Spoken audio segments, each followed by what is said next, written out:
The Emirates Airline Breeders' Cup Turf. Tickenham set the Churchill Downs course record, winning this $3 million race in 1994. So it is the $3 million Emirates Airline Breeders' Cup Turf. And Saraphina is the favorite at 2-1. As you see Saraphina there, a Breeders' Cup Challenge, winning your in horse with Christophe Lemaire as the jock. This is the second richest race in North America. A race that is typically dominated by the Europeans, as you see Sea Moon there, along with Midday and Wait to Dawn, all Europeans. This year looks like it will be no exception, because on paper, the European horses tower over a rather weak American turf division. I predict they will go 1, 2, 3, 4 in this race. And maybe 5. Yes. And there is Saraphina. She's been racing extensively in France. She rattled off 4 victories in a row this year before being beaten in the Arc de Triomphe, but she had a bad trip there. She was drawn very wide. In Europe, horses like to be tucked in in the crowd so that they relax, and she was out there all by herself and pretty rank all the way, and still she only got beat 6.5 lengths, and the winner won by 5, so it was a pretty good effort. The 7-horse Sea Moon is owned by Juddmonte Farms, trained by Sir Michael Stout.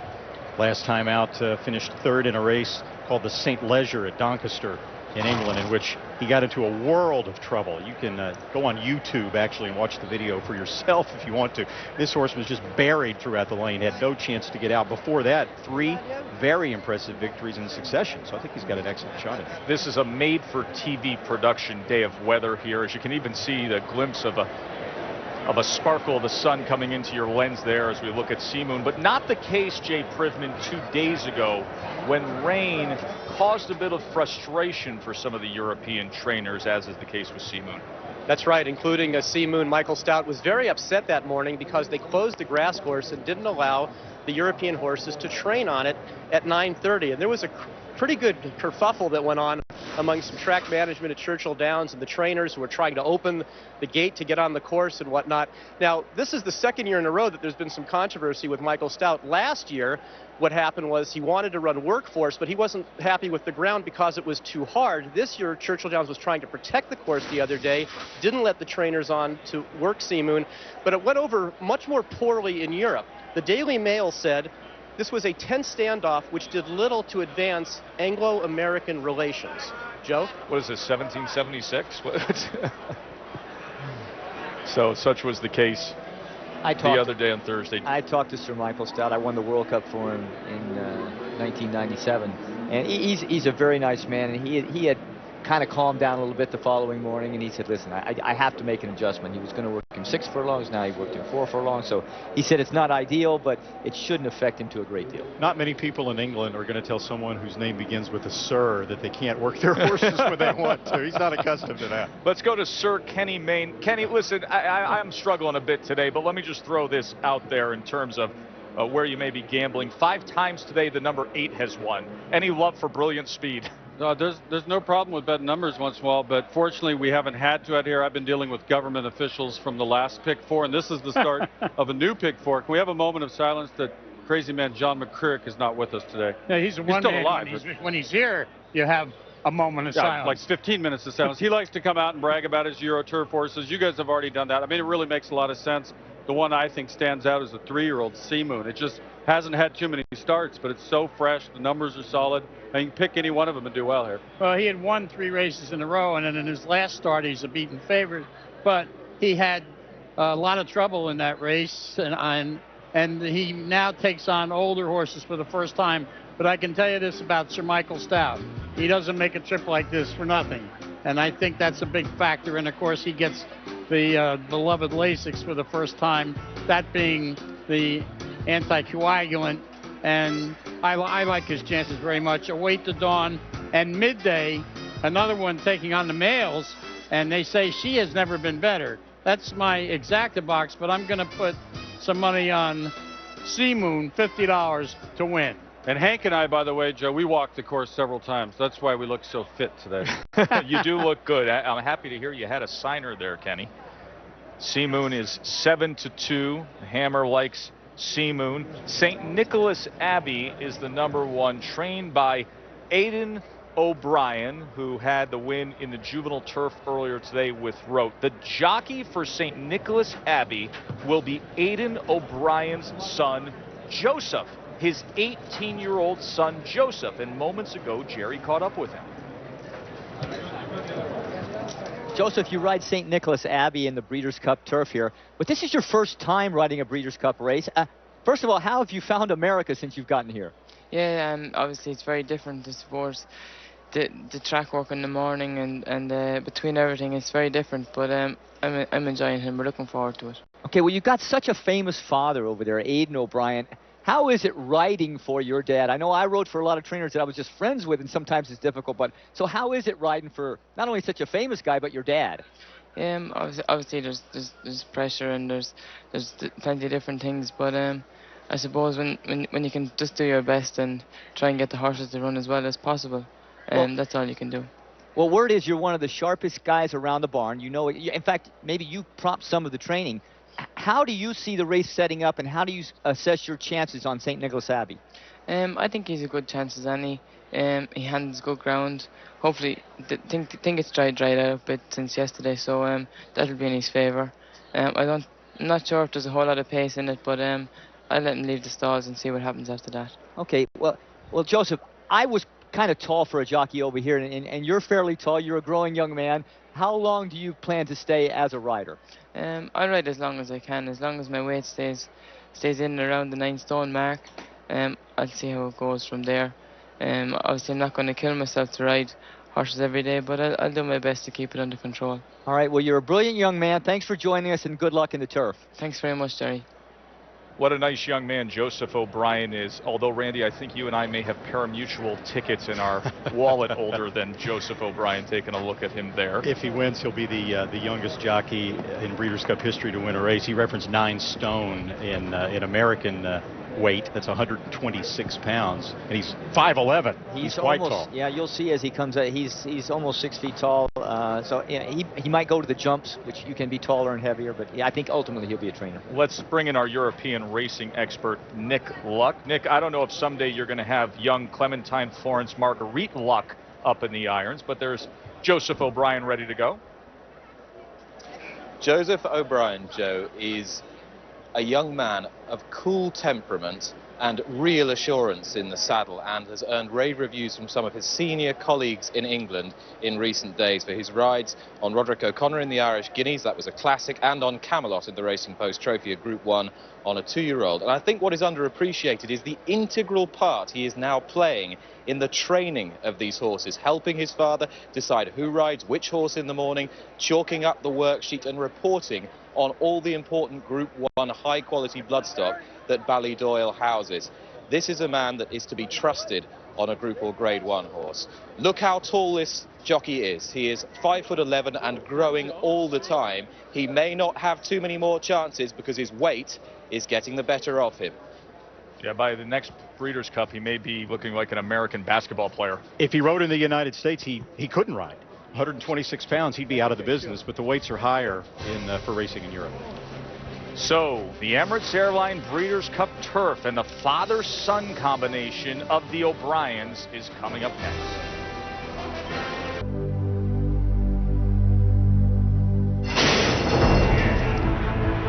Last year, in a performance that defined the thoroughbred, the great mare Goldakova, losing ground on the turn for home in the turf mile, dug down for all she had at Churchill Downs and swept to an unprecedented 3rd straight Breeders' Cup victory. Goldakova, a true champion! It was an historic day here last year, ending with Zenyatta's heroic but failed charge to catch blame in the Classic. And it came in a setting made for moments such as these. Zenyatta ran her heart out! In the twin-spired shadows, thrown across a track where the making of history has forever been as natural as the mixing of a mint julep. Churchill was where Triple Crown champions began their hunt for immortality. From War Admiral to Count Fleet to Secretariat, lying on the western outskirts of the Bluegrass, it grew naturally into a major venue for the Breeders' Cup, where undefeated Personal Ensign ran down winning colors to take the distaff in '88, where Arazi came flying around the final bend to take the Juvenile of '91, and where now Goldakova seeks to make history never before made with a 4th consecutive Breeders' Cup triumph. Beautiful day here in Louisville as we work our way towards the Emirates Airline Breeders' Cup Turf, a $3 million race, a bigger purse than any of the Triple Crown races, second only to the $5 million Classic that we will see later today. Saraphina is the favorite at 2-1, ridden by Christophe Lemaire. Seamoon, who the Hammer likes, Hank Goldberg likes Seamoon, 3-1. 5 Europeans in the field. They are the top 5 betting choices right now. There is Aidan O'Brien giving the final instructions to both Julien Leperoux on the right and his son, the 5'11" Joseph O'Brien, on the left. Nick. Joined by Lord Teddy Grimthorpe, racing manager to Prince Khaled Abdallah, who has 2 runners, Seamoon and Midday, who herself won the Fillion Mare Turf 2 years ago. Teddy, first Midday, why against the boys this year? Henry was absolutely adamant that this was the race for her. Is this the Henry Cecil, the trainer? Yeah, the Henry Cecil, the trainer, was very adamant. We discussed it and he said he really wanted to go with the turf. She didn't have a very satisfactory time here last year in the Fillion Mare Turf, bit of slow pace, bumped around, but so he wanted to give her the chance. We know she's won 2 Grade 1s over a mile and a half, so we know she stays. So he was very keen to come to this race. Why is Seamoon here? He's pretty inexperienced. Do you think he can repeat his York triumph earlier in the season? He's certainly going to have to step up to. That was a Grade 2. Didn't have the greatest run of the race in the St Leger, but he's got to be progressive. He's stepping up now. Teddy, thank you very much indeed. Teddy Grimthorpe. Joe? Thank you, Nick, as the jocks have taken a leg up, and now the call to the post.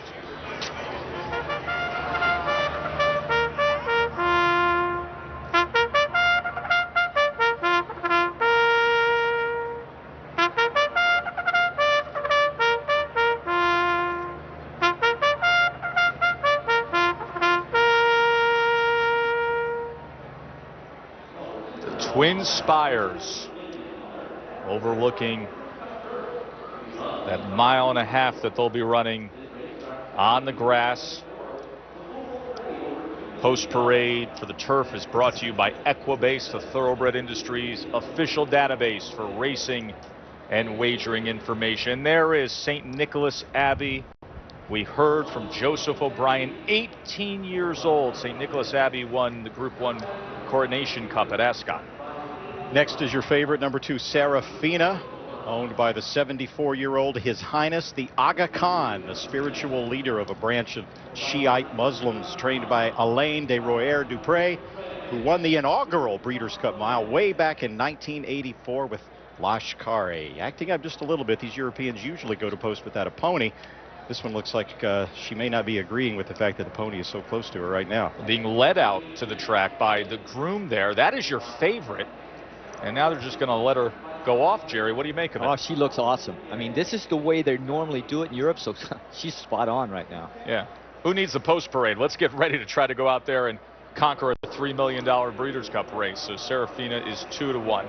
Meanwhile, good old American behaving himself is Dean's Kitten, the 4-year-old. Ramsey Homebred, Mike Maker sends him out after running second in the Turf Classic behind Cape Blanco. And he had the Equibase cube because they don't give speed figures to Europeans. The 4 is Stately Victor, ridden by Mike Smith, a horse who competed in the Kentucky Derby in 2010. He's now been transformed into a turf horse, but he hasn't won a race since September of 2010. 5 is Teeks North, 2-time Grade 1 winner, won the United Nations at Monmouth, also won the Gulfstream Park Turf Handicap, loves the Jersey Shore, 5 for 5 at Monmouth's turf. 6 Await the Dawn. This is the one that Julien Leperoux rides for Aidan O'Brien, a horse that was very highly regarded this summer, got so sick he nearly died over the summer, but He's now back in good health, although his training may have been a bit compromised. 7 is Sea Moon. This is the Hammers pick. Sir Michael Stout was the trainer of Conduit, who took this turf back in 08 and 09. That was when the Breeders' Cup was at Santa Anita. Juddmonte Farms looking for their first win after 12 tries in this race. Mentioned Stately Victor ran in last year's Kentucky Derby. The 8 Brilliant Speed finished 7th in this year's Derby, and he too, because of his pedigree, has been moved to the grass, where he was a first and second place finisher in his last 2 starts in graded stakes. And there is Midday, Juddmonte's other runner. She's the 5-year-old mare who won the Filly and Mare Turf back in 2009. This is her 3rd straight race against males. She did win the Nassau Stakes at Goodwood this year. We have 2 gals in this race going up against 7 boys, including the 4-year-old filly Saraphina, the favorite at 2-1, Janine. That's right, Joe. And you know, the headline in Australia was he came, he rode, he conquered. That was Christophe Lemaire, the jockey. He won Australia's Melbourne Cup on Tuesday in a last-minute ride that he picked up a horse named Dunedin. Now, the horse's owner flew Lemaire in from Asia on short notice, and he and Dunedin won an epic edition of the race, a 2-mile race, 3 minutes and 20 seconds, and it was decided by a whisker, less than a whisker. That's him on the inside. The ride was being hailed as brilliant by the Australian media, and by the next afternoon, Lemaire was gone on his way here to Kentucky to ride in the Breeders' Cup, where he hopes to come, ride, and conquer again. What a week this would be for Lemaire, taking down the Melbourne Cup and now getting after the Emirates Airline Breeders' Cup turf. One of the big ones every year at the Breeders' Cup, $3 million purse. The Euros are ready. Can Saraphina beat the boys? Saraphina is maintaining her position at 2-1. We have 2 female horses in here, the filly Saraphina, the 5-year-old mare Midday, who's had Breeders' Cup success before. But Jerry, I want to focus in on the horse that Hank Goldberg picked, the 7 Sea Moon. And you know, we see this often with the Europeans who aren't used to having the lead ponies around them. But what's going on here? He's just feeling good. It's a cool day. Horses like cool weather rather than hot weather, so he's just feeling his oats, so to speak. When that lead pony came near him, he wanted no part of him at all. They're not trained when lead ponies over there, so they're not used to being around. They're not used to having somebody reach out for them from a pony. So no, it's normal for him to be a little skittish. He's carrying this a little bit too far, maybe, but he's firing. He's feeling good. Let's get some observations from our on horseback reporter, Caden Bradar. Well, Joe, all is calm at the moment, but Sea Moon was giving Ryan Moore all he could handle, bucking and carrying on. And he also, in addition to reacting to the pony, seemed to be reacting to the crowd that's gathered on the backstretch. The more he bucked, the more the people on the backstretch kind of hollered and hooped, and that seemed to spur him on. But since he's gotten next to the outrider, he's calmed down considerably, and the crowd has quieted down. Now, Midday is backing up and balking and kind of reacting a bit as well. 2 ponies now surrounding her, and Saraphina also had some issues when she first got down. Joe? You can see that crowd that is gathered there on the backside up against the rail at the backstretch. Last year we had over 114,000 fans attending the 2 days of the Breeders' Cup. Another good crowd has come out. Quick formulator fact, Aidan O'Brien has had some recent success in the United States, 5 for his last 10. Before that, he'd been in a slump over here. He got 2 in this race. We'll see how they run. For more formulator, log on to drf.com. Remember Aidan O'Brien sending out his 18-year-old son Joseph as the jockey in St Nicholas Abbey, the 1. One thing we do want to look for, the filly that just went in the gate, Saraphina with the green silk, she can be aggressive early in the race. She can give her jockey fit. So if you see her start throwing up her head and fighting a rider, she's not settling well. There won't be a lot of pace in here, so it could be possible, but the pace will probably come from number 1, St Nicholas Abbey, and number 3, Dean's Kitten. We saw Saraphina all excited out of the post parade, but she did calm down quite a bit as the horses were approaching the gate. There's Mike Smith on the Kentucky-bred Stately Victor, the number 4. Mike Smith, just a Breeders' Cup win away in his illustrious career from tying our Hall of Famer Jerry Bailey. Good luck with this one. 31-1 is the longest shot on the board. Brilliant Speed finished 3rd in the Belmont Stakes at 1.5 miles this year. He's since gone on to the Jamaica and ran 2nd on the grass. So he's got grass for him. He's got distance for him. And there is Midday. These Euros are pretty tough. Let's go back to Caden. Caden, They're having quite a few problems with Midday. Thomas Quealy actually asking the outriders if he could possibly get off of her. They told him no, and now the outrider has taken her, has a lead rope on her, and is literally leading her and jogging her up to the starting gate, but she's still a little ways off, Joe.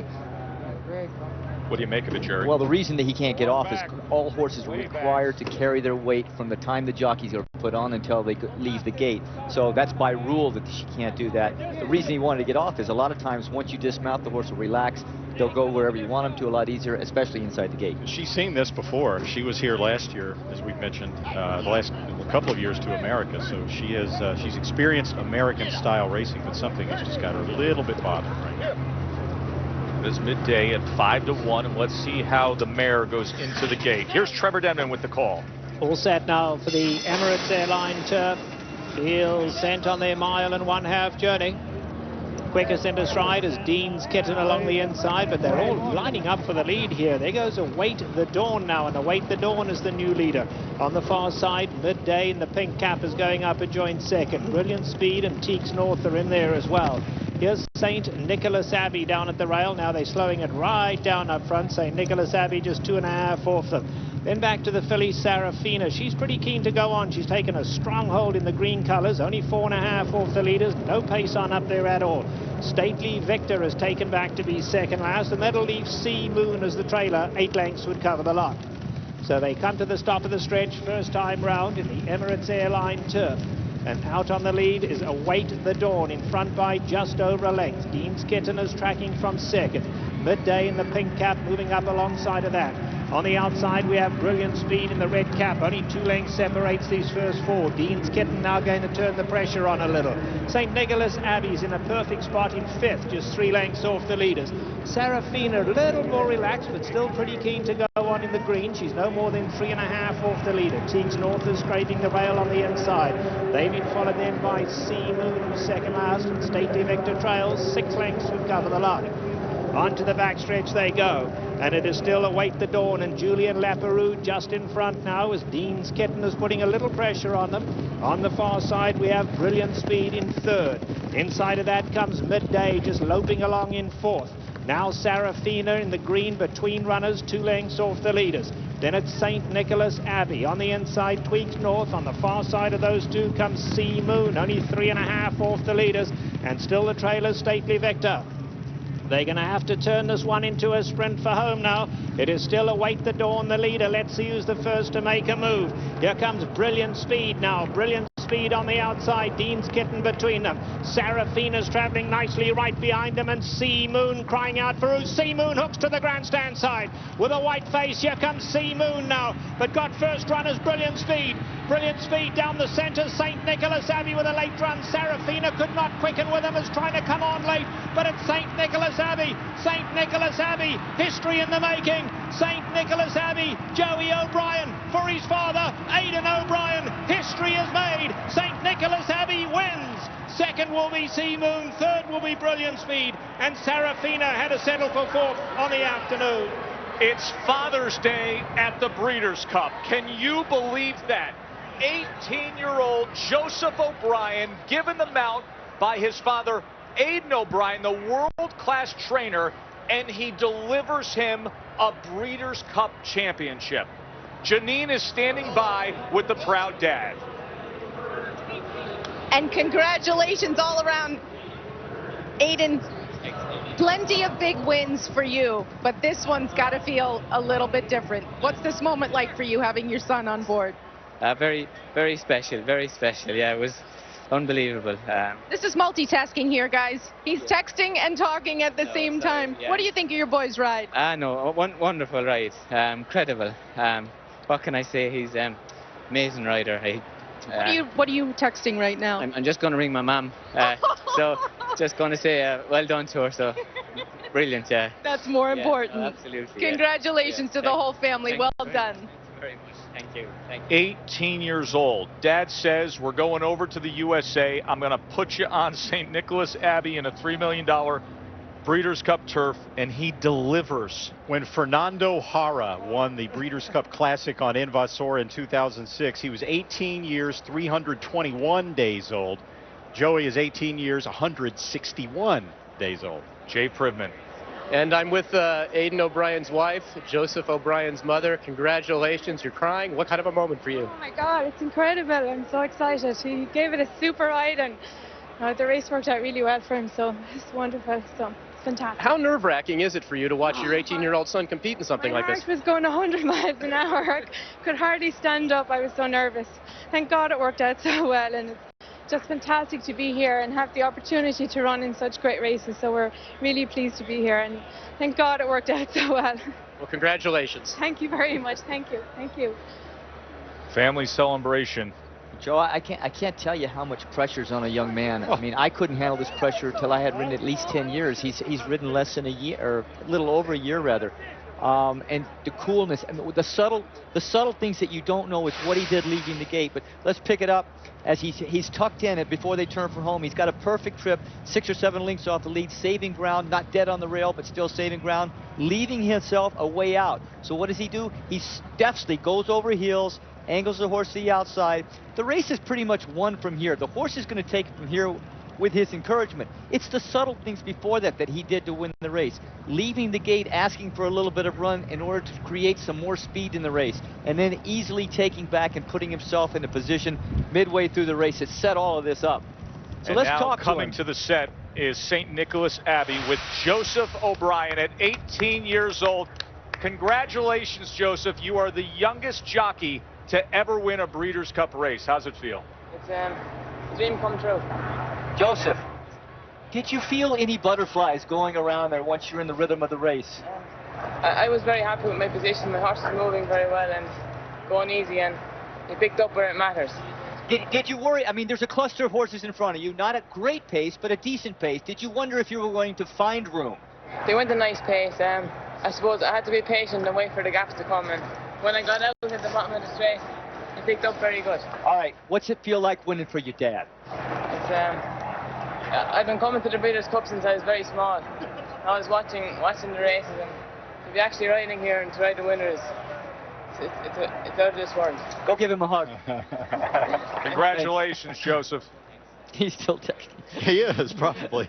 This is going to be quite an embrace of father and son back in the winner's circle. Aidan O'Brien, just a world-class trainer. Nick Luck had made a point, just talking privately with us earlier, though, that Aidan has been very careful not to heap very much praise on his son in the media in England. He doesn't want to be seen as maybe pushing the envelope and putting his son on horses that maybe he wouldn't belong to be on. Very early in the week, one of our reactions, we were talking about, Jerry, you and I were talking about, is saying, it could have the perception of like a little league dad sending his son out there to pitch day after day. Joseph is quite accomplished, and he was obviously capable of making this moment right here Check happen. that out. Well, I mean, these are $1 million horses that his father's putting him on, and he's an astute man, is Aidan O'Brien, so he's not going to compromise the chances of his owner's horses. So he knew that his son was up to the task.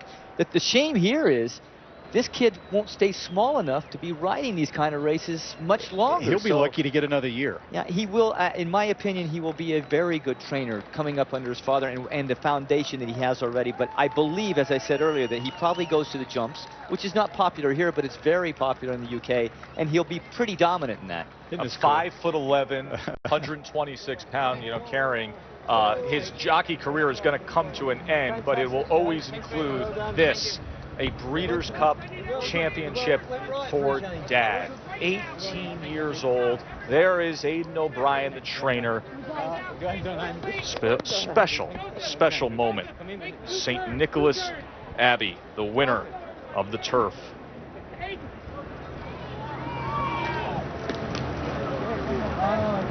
You mentioned the astuteness of Aidan O'Brien and how he wouldn't put his son on horses that he didn't really deserve to be on. Well, same with the owners. Derek Smith, John Magner, Michael Tabor, the Coolmore operation, especially John Magner. There's no way with the value of their horses that they would ever trust them in a major race, much less a Breeders' Cup race, unless they had the utmost confidence in the jockey. So they've seen a lot in this kid, clearly. Sire stands at 3 Chimneys. And the reception as they enter the winner's circle. St. Nicholas Abbey and the young Joseph Patrick O'Brien.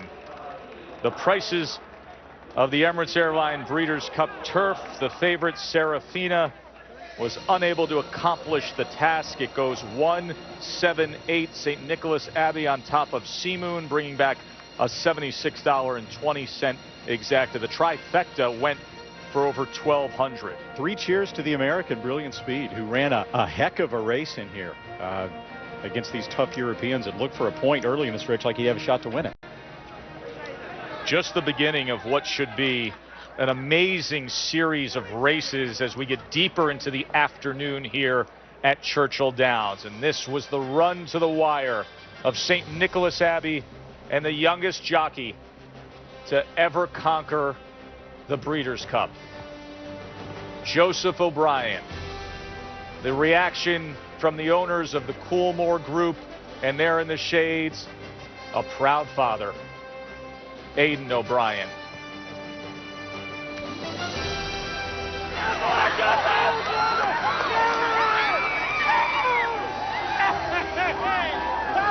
What a scene.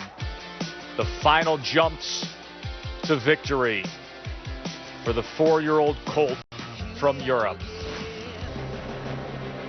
They're still buzzing here at Churchill Downs after the victory in the turf by St Nicholas Abbey and the youngest jockey to ever win a Breeders' Cup race, 18-year-old Joseph O'Brien, stealing the show. Let's have Sports Vision help out Jerry to show how this race was won. Well, we're going to see St Nicholas Abbey arrowed there right behind Sea Moon, Judmont horse. And I had referenced to Joseph, were you worried at any point that you wouldn't be able to get out? He said, no, not really. And he wasn't. I mean, he just angled it out, clear run. Now, you don't have that much left in the race at this point, but what an acceleration. The amount of horse he saved early, the ground he saved early, all comes and pays dividends right here with the amount of kick that this horse in the last 200 yards. I've been coming to the Breeders' Cup since I was a kid. Jerry wanted to say you're still a kid. Which, Jerry, begs the question, give us some perspective among the jockey colony to see an 18-year-old win. I mean, there's guys in that jocks room deep into their 30s, heading towards 40, that never even sniff something like this. No, you're very right. But we, as a jockey, I sit in the room a lot and saw somebody win on a race because he was on the best horse. I'll go back years, spectacular bid, Ron Franklin. You know, he was on a horse that was super, yet he wasn't putting up very good rides. This kid can ride. I mean, he might be tall, but as I said at break, he looks like a lizard on a log, man. He gets down low on a horse for a big guy, and he's in rhythm, and that's what you need to do, be in rhythm. Familiarity is important, too. In Ballydoyle in Ireland, he works with this horse on a regular basis. So he and the horse have developed a sort of camaraderie, and, you know, sometimes that matters. Looks like a lizard on a log, but he's got a notch in the belt, including a Breeders' Cup. Let's head down to the winner's circle for the presentation, where, Joe, there are scenes of unfettered jubilation after victory for St Nicholas Abbey and Joseph O'Brien in the Emirates Airline Breeders' Cup Turf 2011. From the sponsors, Emirates Airline, I'm joined by Andreas Migatz, who is the Emirates Sales Manager, Central United States of America, to present the prize. You can see, Andrea, it is mayhem in here. You're about to make a lot of people very happy. On behalf of Emirates and 44,000 people, employees worldwide, congratulations. Thank you very much. Once again, here in the winner's circle, we're joined by Derek Smith, who is the spokesman for the Coolmore organization today. Derek, you've had great triumphs around the world with so many horses. Where would you put this one? I've never seen such scenes. Way up there, way up there. Everything about it. We've always had faith in the horse, and he paid it back to us in lorry loads today. That's fantastic for us.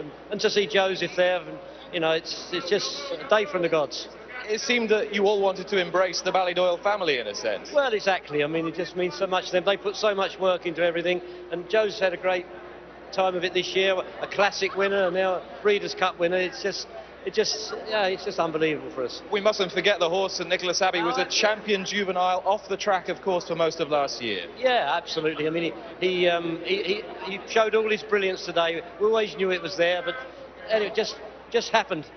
Derek, many congratulations. Best of luck with So You Think, of course, in the Breeders' Cup Classic. Joe, could this day just get better and better for the Coolmore team? Yeah, keep in mind that Aidan O'Brien will saddle So You Think in the Breeders' Cup Classic, a much talked about import here to the U.S. Has never hit dirt before, and we will see if it's just one of those special magical days for Aidan O'Brien and Coolmore.